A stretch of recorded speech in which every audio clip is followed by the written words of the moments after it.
इस बार भाजपा के ही मौजूदा सांसद रमेश बिंद को सपा ने लड़ाया है। इस बार एक कैंडिडेट वहां से बदला भी गया, तो इन 2 सीटों पर देखना पड़ेगा कि बीजेपी की कैसी स्थिति रहे। इस बार बांसगांव, देवरिया कुछ ऐसी सीटें हैं जहां लड़ाई टफ बताई जा रही है। इस बार का चुनाव उनके लिए अपने खुद का राजनीतिक अस्तित्व को बचाने का चुनाव है। जब से गठबंधन ने अपना प्रत्याशी वहां पे लॉन्च कर दिया, जो कि खुद भी सेंधमार बिरादरी से ताल्लुक़ रखते हैं, उसके बाद से चुनाव थोड़ा सा टफ हो गया है। मोदी और योगी का फैक्टर वहाँ पर है। अखिलेश प्रताप सिंह कांग्रेस के जो कैंडिडेट हैं बहुत अच्छी तरह से लड़ रहे हैं। अगर प्रधानमंत्री की लीड कम कर ले जाते हैं तो कांग्रेस की सबसे बड़ी उपलब्धि ये होगी। नमस्कार, Amar Ujala news room live से मैं अमित मुदगल। सत्ता के लिए अप्रैल माह से शुरू हुआ संग्राम अब आखिरी चरण में पहुंच गया है। आखिरी चरण का मतदान 13 सीटों पर होगा। इस चरण में आज शाम को प्रचार थम जाएगा। पिछले चुनाव की बात करें तो इस चरण पर बहुत तगड़े मुकाबले हुए थे। हालांकि भारतीय जनता पार्टी यहां सबसे दमदार साबित हुई थी और 13 सीटों में से मात्र 2 सीटें उसके पंजे से निकल पाईं। बहुजन समाज पार्टी ने 2 सीटें जीत ली थी और समाजवादी पार्टी और कांग्रेस का खाता भी नहीं खुला था। इस चुनाव में पूर्वांचल में कैसा मिजाज रहेगा और इन 13 सीटों पर इस बार क्या समीकरण हैं, किसकी ताकत का क्या परिणाम निकलने जा रहा है और किसका क्या मंतव्य कितना सधेगा, इस पर हम सभी वरिष्ठों से बात करेंगे। हम चलते हैं सुधीर जी के पास।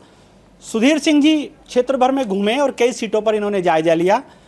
सुधीर जी, क्या है आखिरी चरण का ये चुनाव और पूर्वांचल का मिजाज इस चुनाव को किस नज़रिए से देख रहा है? अमित जी, ये चुनाव इसलिए भी, इस चरण का चुनाव इसलिए भी अन्य चरणों से अलग है कि इसी चरण में प्रधानमंत्री के अलावा प्रधानमंत्री की कैबिनेट के 3 मंत्रियों का भी सीट इसी चरण में है।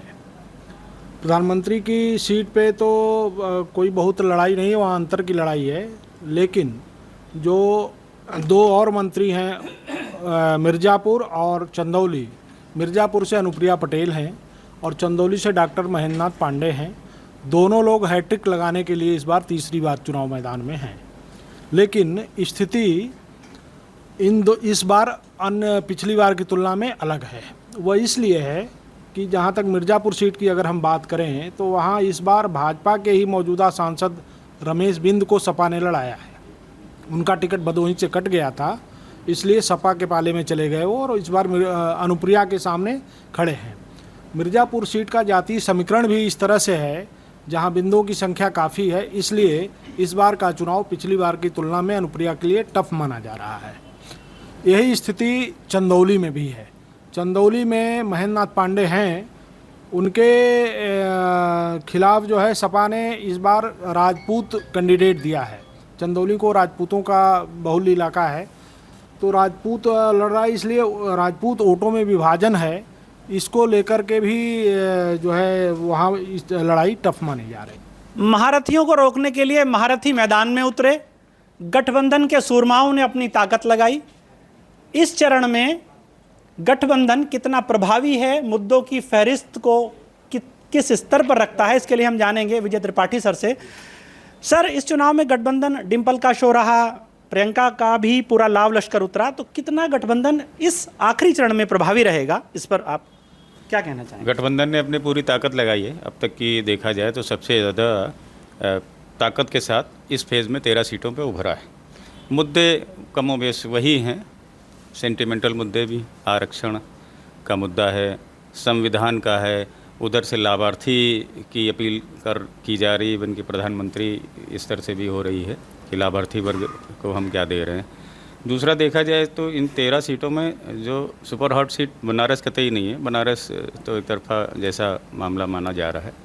गाजीपुर देखने वाली सीट होगी कि गाजीपुर में क्या होता है। पिछली बार वहाँ से बसपा जीती थी, इस बार सेंटिमेंट भी है वहाँ पर और प्रतिष्ठा भी, जो अभी चर्चा हो रही थी, कई लोगों की दांव पे लगी है, मंत्रियों की तो लगी है। इसमें गवर्नर साहब जो हैं उनके भी, मनोज सिन्हा की भी, चूँकि उनके व्यक्ति को ही टिकट दिया गया ऐसा बताया जा रहा है, उन्होंने दिलाया है, तो इस वजह से उनके असर की भी परख होगी।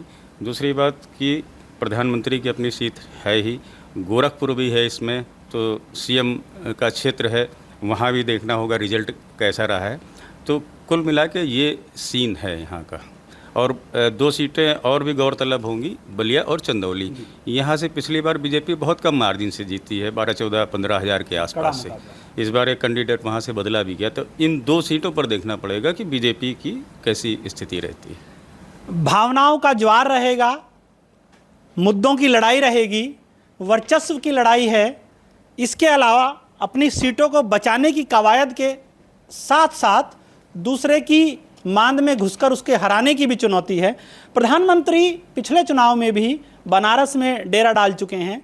यदि इस बार भी उन्होंने अपना वहां पड़ाव रखा तो क्या ये सीटें प्रभावित करेंगी? महेंद्र जी से हम जानेंगे। जो 7वें चरण का जहां चुनाव होना, जिन 13 सीटों पर, उसमें सबसे महत्वपूर्ण बात यह है कि ये बिल्कुल जातीय, बहुत कड़ी जातीय लड़ाई यहाँ होती है। जात पात में यहाँ के मतदाता देख करके वोट करते हैं। इसके अलावा गोरखपुर के आसपास में बांसगांव, महाराजगंज, कुशीनगर, देवरिया, ये सीटें हैं जो मुख्यमंत्री योगी आदित्यनाथ के प्रभाव क्षेत्र वाली मानी जाती हैं। तो इन सभी सीटें भाजपा ने जीती थी गोरखपुर के आसपास की। इस बार बांसगांव, देवरिया कुछ ऐसी सीटें हैं जहां लड़ाई टफ बताई जा रही है। तो सबकी नज़र है कि इन पर कैसा रिजल्ट आता है, कैसा लोग रुख देते हैं।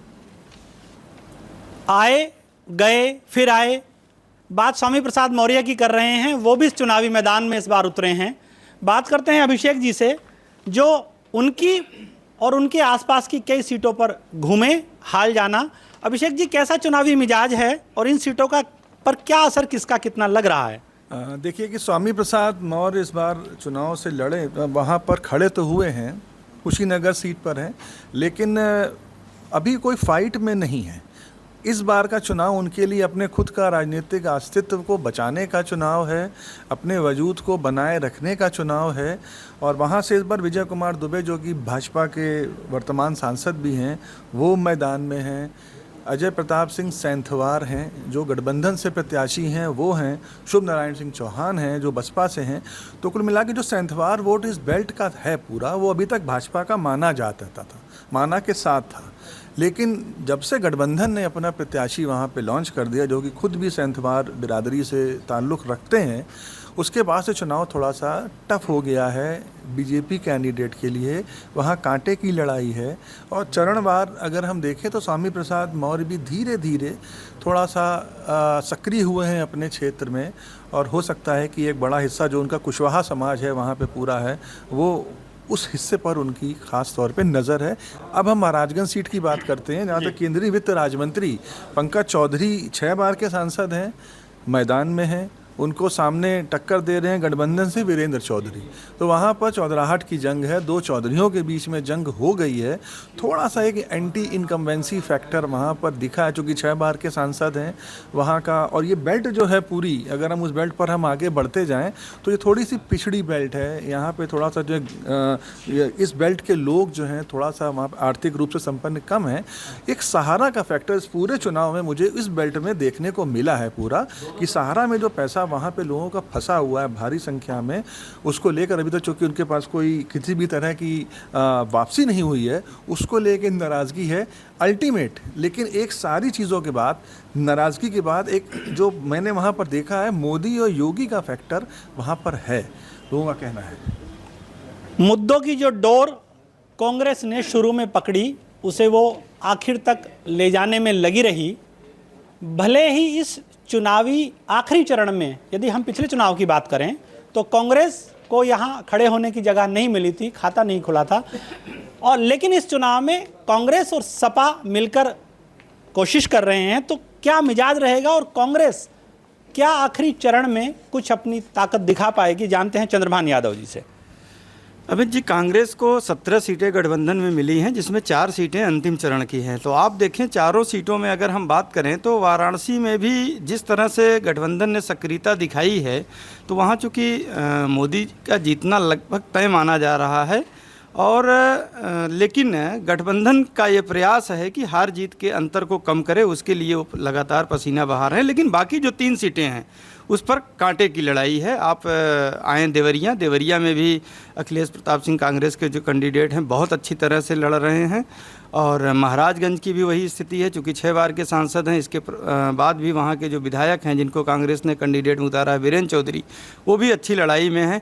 बांसगांव की सीट पर भी रोचक मुकाबला हो गया, क्योंकि कांग्रेस ने जिसे टिकट दिया है वो बसपा से लगातार 2 बार लड़ते रहे हैं और बहुत मामूली वोट से हारे हैं। इस बार वो कांग्रेस के टिकट पर मैदान में है। तो इस तरह हम देखें तो ये 4 जो सीटें हैं इस चरण की, उसमें 3 सीटों पर कांग्रेस पूरी शिद्दत के साथ लगी हुई है। इस सियासत की बिसात पर किसकी गोटियां पिटेंगी, किसके वजीर मारे जाएंगे, किसके प्यादे अच्छी परफॉर्मेंस कर पाएंगे, इसको लेकर हम इन सब सीटों का विस्तार से भी मंथन करेंगे, जानेंगे इस बारे में। महेंद्र जी से बात करेंगे। कई सीटों पर प्रभाव अलग दिखे, मुद्दों की लड़ाई दिखी, क्या भीड़ तंत्र इस प्रभाव में हावी रहेगा? जैसे डिम्पल और प्रियंका के रोड शो में बनारस में खूब भीड़ उमड़ी, तो भीड़ को वोट में बदल पाना उनके लिए कितना सार्थक होगा? ये बहुत इम्पॉर्टेंट है कि भीड़ के लिए रोड शो जो किए जाते हैं ये आवश्यक नहीं है कि वहीं के लोग हों। ये चाहे भारतीय जनता पार्टी की ओर से, चाहे बहुत सारे लोग बाहर से आते हैं, लेकिन जो भीड़ होती है वो लोगों का माहौल बनाती है। तो माहौल कितना बना पाते हैं उनके समर्थक, उनके बीच में कितना मैसेज जाता है, इसका है। खास करके जहाँ बनारस की आप बात कर रहे हैं, तो जैसा कि चंद्रभान जी ने कहा है, वहाँ वास्तव में लीड कम करने की, अगर प्रधानमंत्री की लीड कम कर ले जाते हैं तो कांग्रेस की सबसे बड़ी उपलब्धि ये होगी। भाई इसका असर पड़ेगा, इसको कोई दो राय नहीं है, लेकिन कितना पड़ेगा ये देखने लायक होगा। राशन जैसे मुद्दे आखिरी चरण में आते आते नए अंदाज में आए। विकास की लड़ाई, मुद्दों की लड़ाई और राशन जैसे प्रभावी समीकरण किसको कितना प्रभावित कर? बिल्कुल, इस मुद्दे की हम तो जहाँ गए हर जगह इस मुद्दे की चर्चा हुई। खासकर गरीब लोगों में इसकी चर्चा, इसी की चर्चा हो रही थी। वो पार्टी और प्रत्याशी के बारे में उनको जानकारी भले ही नहीं थी, लेकिन वो मुफ्त राशन और आयुष्मान योजना, इन दोनों योजनाओं की चर्चा कर रहे थे और वो इसके लिए तैयार भी थे। बहुजन समाजवादी पार्टी पर आरोप लगते रहे कि भारतीय जनता पार्टी की बी पार्टी है। पिछले चुनाव में 2 सीटें जीती इस चरण में। इस चुनाव में क्या ये ठप्पा हटा पाएगी? अशोक जी। देखिए, ये कहना कि बहुजन समाज पार्टी भाजपा की बी पार्टी है, तो ये सपा का एक तरह का प्रचार का अभियान का हिस्सा तो हो सकता है, लेकिन मुझे नहीं लगता है कि जिस तरह बसपा ने अपने प्रत्याशी उतारे हैं उससे कहीं कहीं जो है ज़रूर कमज़ोर पड़ रहा है मामला इनका। लेकिन सीधे तौर पे ये कह देना कि बी पार्टी है, इसे मैं खारिज करता हूँ। आखिरी इस चरण का चुनाव अब क्या करेगा ये आने वाला वक्त बताएगा, लेकिन जिस तरह से सभी दलों ने अपनी अपनी ताकत लगाई है और आज शाम तक का समय प्रचार के लिए है, उसमें अपने सभी गिले शिकवे भुलाने की कवायद चल रही है, मान मनोबल का दौर चल रहा है, उसका असर जरूर देखने को मिल सकता है।